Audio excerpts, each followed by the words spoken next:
तौसा से आपको एक अहम खबर से आगाह करते चलें। वापडा के खिलाफ कलमा चौक तौसा पर एक एहतजाजी मुजाहरा हुआ। आपको बताते चलें, मोहल्ला गुलशन महमूद के रिहायशियों ने वापडा के खिलाफ कलमा चौक तौसा पर एहतजाजी मुजाहरा किया। एहतजाजी मुजाहरीन का कहना है कि 4 दिन से हमारा ट्रांसफार्मर जल गया है, बिजली न होने से पानी की शदीद किल्लत हो गई है। मुतअद्दिद बार वापडा को आगाह किया मगर ताहाल नया ट्रांसफार्मर नहीं लगाया गया। मजीद देखिए इस रिपोर्ट में।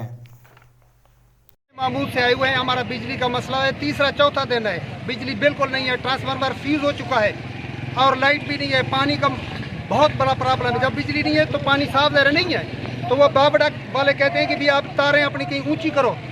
खंभे का सिस्टम भी नहीं है, हम तारों को कहाँ ले जाएं, आसमान पर ले जाएं, और कौन ले जाएगा। हुकाम बाला से बार बार अपील की है भी ये खंभे दिए जाएं, बिजली का ये मसला हमारा हल किया जाए। हर आए दिन हमारे हाथ से एक बच्चा भी मर गया है, 1-2 बकरी भी मर गई है इसी सिलसिले में। कम अज कम 1500 की आबादी है, बिजली की तार नीचे पड़ी हुए हैं। हमारा ट्रांसफार्मर एक ही है जो हर वक्त खराब ही रहता है, खंभे है नहीं बिल्कुल। अरसा 6-7 से यही हाल है। शहराज साहब के पास गए थे, उन्होंने कहा तो देंगे, वो अभी तक नहीं मिला। सरदार साहब के पास गए, उन्होंने भी हमें लिफ्ट नहीं करी।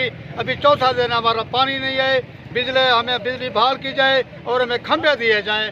हम ये सब की ट्रांसफार्मर या तब्दील किया जाए, दूसरा वार्ड का दिया जाए। ना कैसे बिल्कुल बार बार बना देते हैं और टका देते हैं। 2 साल और ये कोई चीज नहीं है। हम गरीब आदमी है, 2 साल हो गया बिना ट्रांसफार्मर में एक टोटल का लगाए हुए है। 2 दिन बिजली है, 4 दिन नहीं है।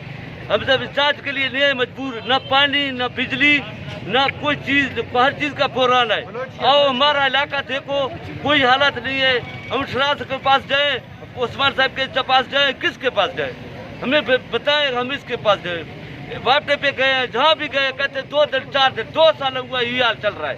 न खंभा है न